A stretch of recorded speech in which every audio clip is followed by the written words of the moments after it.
meus irmãos, vamos prosseguir com a nossa introdução estrutural do Antigo Testamento. Dissemos que o Antigo Testamento, da forma com que nós conhecemos hoje das nossas Bíblias ocidentais, ele está baseado numa divisão temática. Tá? Uma divisão temática. Tá? Nós temos aqui a seguinte formação do Norman Geisler. A divisão do Antigo Testamento em 4 seções baseia-se na disposição dos livros por tópicos, com origem na tradução das Escrituras Sagradas para o grego. Essa tradução, conhecida como a versão dos 70 ou Septuaginta, iniciara-se no século III a.C. A Bíblia hebraica não segue essa divisão tópica dos livros, em 4 partes. Antes, emprega-se uma divisão de 3 partes, talvez baseada na posição oficial do seu autor. Então, vamos fazer a distinção. A Bíblia Sagrada, da forma com que nós temos o Antigo Testamento, é uma divisão por temas ou por tópicos, que começou a ser feita a partir da versão dos 70, que é a tradução do hebraico para o grego, feita 2 séculos antes de Cristo, mais ou menos, no ano 220, 230 a.C., em Alexandria, no Egito, por 70 eruditos, 70 judeus eruditos. Versão dos 70, que também é conhecida mais comumente como Septuaginta. Tá? Então, quando se fez a tradução da Bíblia hebraica para o grego, feita por estes 70 eruditos judeus na cidade de Alexandria, no Egito, a pedido do Ptolomeu, eles organizaram a Bíblia de forma tópica ou de forma temática, agrupando os livros não de forma cronológica, mas por assuntos similares. Lei, todos juntos, livros históricos, todos juntos, livros poéticos, todos juntos, proféticos, todos juntos. Então, uma divisão quádrupla, tá? Lei, históricos, poéticos e proféticos. Então, a divisão das nossas Bíblias é uma divisão quádrupla, organizada por tópicos, que começou a ser feita a partir da versão dos 70 ou Septuaginta. Ok? Porém, a versão do Antigo Testamento da Bíblia Judaica não é uma divisão quádrupla, mas uma divisão tríplice. Tá? Lemos em Lucas, capítulo 24, e versículo 44, que Jesus cita a divisão do Antigo Testamento. Né? E citamos aqui: era necessário que se cumprisse tudo o que de mim estava escrito na lei, primeira divisão do Antigo Testamento hebraico, nos profetas, segunda divisão do Antigo Testamento hebraico, e nos Salmos, terceira divisão do Antigo Testamento hebraico. Salmos também pode ser traduzido por escritos. Então, Jesus se refere ao Antigo Testamento, que profetizava a sua vinda, e ele diz que o Antigo Testamento era dividido na sua época em 3 partes: lei, profetas e salmos, que também podem ser tidos como escritos. Então, a divisão do Antigo Testamento judaico é diferente da divisão do Antigo Testamento cristão, digamos assim. A nossa divisão do Antigo Testamento é composta por 4 partes: lei, Gênesis, Êxodo, Levítico, Número e Deuteronômio. 5 livros. Históricos, ou história: Josué, Juízes, Ruth, 1º e 2º Samuel, 1º e 2º Reis, 1º e 2º Crônicas, Esdras, Neemias e Esther. 12 livros. Poesia ou poéticos: Jó, Salmos, Provérbios, Eclesiastes e Cântico dos Cânticos, ou mais conhecido como Cantares de Salomão. 5 livros. E a última divisão, que é a 4ª, profetas: Isaías, Jeremias, Lamentações, Ezequiel e Daniel, 5. Oséias, Joel, Amós, Obadias, Jonas, Miqueias, Naum, Abacuque, Sofonias, Ageu, Zacarias, Malaquias, 12. Divisão quádrupla. Tá? E a divisão judaica tríplice, que é da seguinte forma: lei ou Torá: Gênesis, Êxodo, Levítico, Número e Deuteronômio, 5 livros. Profetas, também chamados de Nebirim: Josué, Juízes, Samuel e Reis, conhecidos também como profetas anteriores. Isaías, Jeremias, Ezequiel e os 12, que são os nossos 12 proféticos de Malaquias de Oséias até Malaquias. 8, a segunda parte, Neberrim, 8 livros. Terceira parte, escritos, também conhecidos como Ketubim, Salmos, Provérbios, Jó. Cântico dos Cânticos, Ruth, Lamentações, Eclesiastes. Daniel, Esdras, Neemias e Crônicas. Perceba que na segunda divisão do Antigo Testamento hebraico, ou judeu, ou judaico, nós não temos a separação dos livros de Reis e dos livros de Samuel. Na divisão do Antigo Testamento hebraico, Samuel e Reis são um livro somente. Então é livro de Samuel, livro dos Reis. E na terceira divisão, que são os escritos, ou Ketubim, nós não temos a divisão de Esdras, Neemias, que na nossa Bíblia, Esdras é um livro e Neemias é outro, e nem de Crônicas. Na nossa Bíblia, é 1º e 2º Crônicas. Para os judeus é livro das Crônicas de Israel, ou Esdras, Neemias, ou Samuel, ou Reis. Por isso, na contagem da nossa divisão da Bíblia, temos 39 livros. E na contagem dos judeus, são 24 livros. Mas isso não quer dizer que nem o Antigo Testamento judaico tem menos livros, e nem o Antigo Testamento cristão das nossas Bíblias tem livros a mais. Por que é que a conta não bate? Porque nós contamos 1º e 2º Samuel separados, 1º e 2º Reis separados, Esdras e Neemias separado, 1º e 2º Crônicas separados. Por isso a contagem bate 39 livros. Como os judeus contam? Eles contam 1º e 2º Samuel, um livro somente. 1º e 2º Reis, um livro somente. Esdras e Neemias, um livro somente. 1º e 2º Crônicas, um livro somente. Daí a conta vai bater 24 livros. E também o Antigo Testamento judeu conta os 12 profetas como um só livro.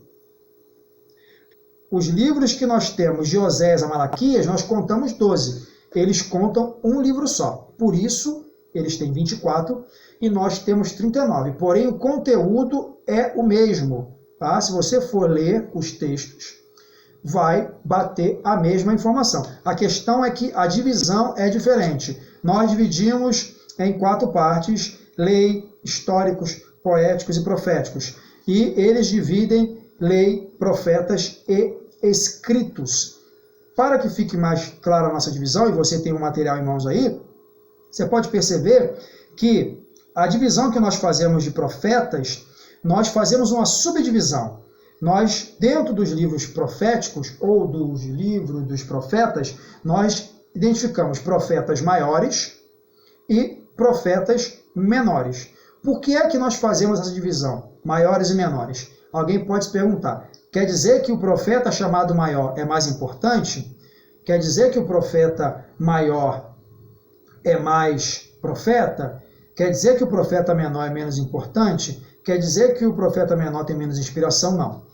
Nós classificamos profetas maiores, Isaías, Jeremias, Ezequiel e Daniel, e classificamos profetas menores, Oséias, Joel, Amós, Obadias, Jonas, Miqueias, Naum, Abacuque, Sofonias, Ageu, Zaqueu e Malaquias, por questão de quantidade de material que foi escrito. Então, Isaías é classificado como profeta maior porque ele escreveu uma quantidade maior de texto sagrado. E Malaquias é chamado profeta menor porque ele escreveu uma quantidade menor de texto sagrado. Então, os profetas que escreveram grande quantidade de material de texto sagrado, maiores. Os profetas que escreveram pequenas quantidades de texto sagrado, profetas menores. É somente essa a questão, porque é que se divide dessa forma. Outra coisa que nós precisamos entender é a questão de o Antigo Testamento e Novo Testamento. O Antigo Testamento, ele vai ser profético. E o Novo Testamento vai ser o cumprimento da profecia. No Antigo Testamento, nós temos figuras que no Novo Testamento são manifestas e materializadas. Então, no Antigo Testamento temos algumas festas que vão representar algo no Novo Testamento. Alguns sacrifícios que vão representar algo no Novo Testamento. Algumas situações que vão representar algo no Novo Testamento. E aqui nós temos a seguinte informação aqui, que o Norman Geisler e o Ian Nix dizem aqui o seguinte: estudiosos cristãos frisaram a unidade existente entre os dois testamentos, sob o aspecto da pessoa de Jesus Cristo, que declarou ser o tema unificador da Bíblia. Então, o tema da Bíblia Sagrada é Jesus Cristo, de Gênesis a Apocalipse. Em cada um dos livros, Jesus Cristo é revelado de uma maneira ou de uma forma diferente, é apresentado de uma forma ou de uma maneira diferente, seja através de uma festa, seja através de um sacrifício, seja através de uma profecia. Então, Jesus é o elemento unificador do Antigo e Novo Testamento. No Antigo Testamento, há a profecia sobre a vinda do Messias. No Novo Testamento, é o cumprimento ou a manifestação da profecia que o Antigo Testamento fez. Então, temos aqui uma frase de Agostinho. Agostinho dizia que o Novo Testamento acha-se velado, escondido no Antigo Testamento. E o Antigo Testamento acha-se revelado no Novo. Outros disseram, o Novo Testamento está no Antigo ocultado, e o Antigo no Novo revelado. Assim, Cristo se esconde no Antigo Testamento e é desvendado no Novo Testamento. Então, a revelação bíblica, ela é progressiva. E a revelação bíblica, ela é ascendente. Então, ela começa no Antigo Testamento e vai subindo até chegar ao seu clímax no Novo Testamento. Então, o começo da caminhada ou da curva, ele vai subindo no Antigo e em Jesus chega ao ponto mais alto. Por isso nós não podemos separar ou não podemos anular o Antigo Testamento, fazendo aquela divisão de que o Antigo Testamento é lei e o Novo Testamento é graça. Nós estamos na era da graça, não precisamos cumprir o Antigo Testamento. Esta afirmação precisa ser bem explicada. Tá? Se nós afirmarmos que o Antigo Testamento foi abolido totalmente, nós vamos afirmar que todas as práticas, leis e preceitos foram abolidos totalmente. Não é isso que acontece. Porque não matarás é um preceito do Antigo Testamento que continua válido do Novo Testamento. Não adulterarás é um preceito do Antigo Testamento que continua válido do Novo Testamento. Honra teu pai e tua mãe é um preceito do Antigo Testamento que continua válido do Novo Testamento. Não tomar o nome de Deus em vão é um preceito do Antigo Testamento que continua válido no Novo Testamento. Então, não terás outros deuses diante de mim, é um preceito do Antigo Testamento que continua válido no Novo Testamento. O que ocorre é que, em Jesus Cristo, alguns preceitos foram cumpridos. Por exemplo, o sacrifício de animais. Por que é que os cristãos não fazem sacrifício de animais? Porque os sacrifícios de animais no Antigo Testamento, que eram oferecidos no tabernáculo, apontavam para o sacrifício perfeito, que era Cristo, o Cordeiro de Deus que tira o pecado do mundo. Então, todas as vezes que se sacrificava um cordeiro, um animal, o sangue daquele animal, daquela vítima inocente, representava o sangue perfeito da vítima inocente que iria cumprir todo o pagamento, que é Jesus. Então, quando Jesus se manifesta e faz o sacrifício perfeito, ali na Páscoa judaica, naquele crucificado na sexta-feira da paixão, sábado de aleluia, domingo da ressurreição, ele cumpriu perfeitamente o preceito do Antigo Testamento. Logo, não há mais necessidade de sacrificar animais. Em Jesus se cumpriu aquele preceito. Então, alguns preceitos do Antigo Testamento foram abolidos.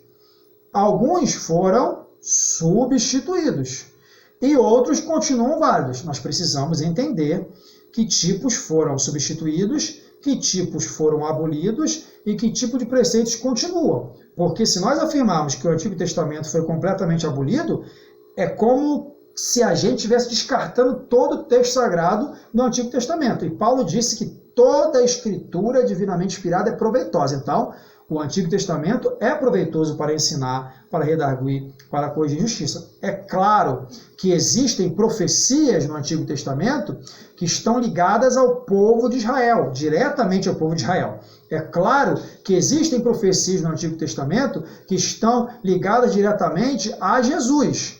Mas existem profecias que estão ligadas ao ser humano, à igreja. E essas nós podemos tomar posse e reivindicá-las. Essa distinção deve ficar bem clara em nossas mentes. Então, meus irmãos, por isso é importante a gente estudar o Antigo Testamento e saber a composição do Antigo Testamento, as principais divisões, né, os blocos que se dividem ou se subdividem no Antigo Testamento.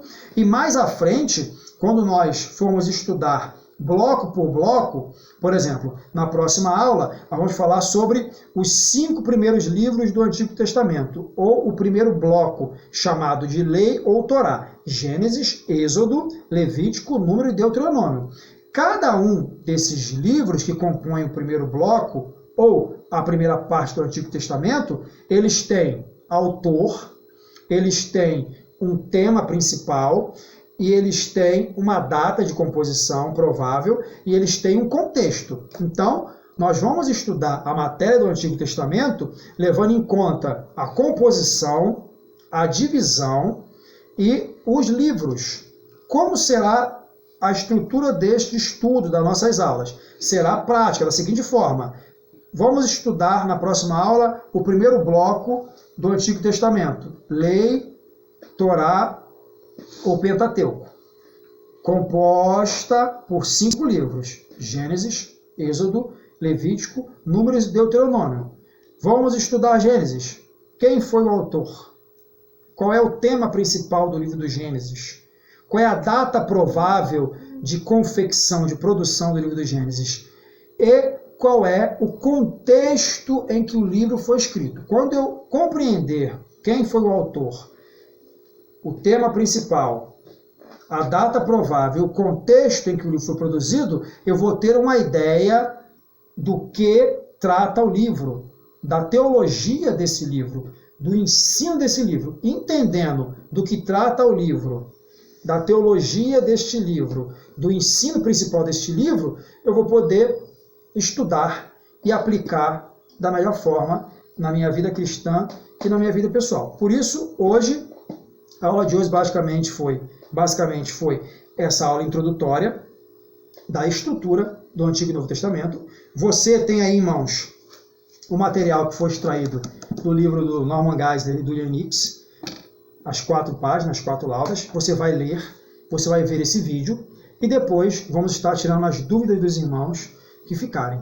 E na próxima aula, da mesma forma, eu vou estar separando um material referente ao primeiro bloco, o Pentateuco, e gravando um vídeo também, fazendo uma breve síntese, um breve resumo, e depois estaremos juntos tirando dúvidas e prosseguindo esse estudo que é fundamental sobre o Antigo Testamento das nossas Bíblias Sagradas. Deus abençoe você, a sua família e seu ministério em nome de Jesus.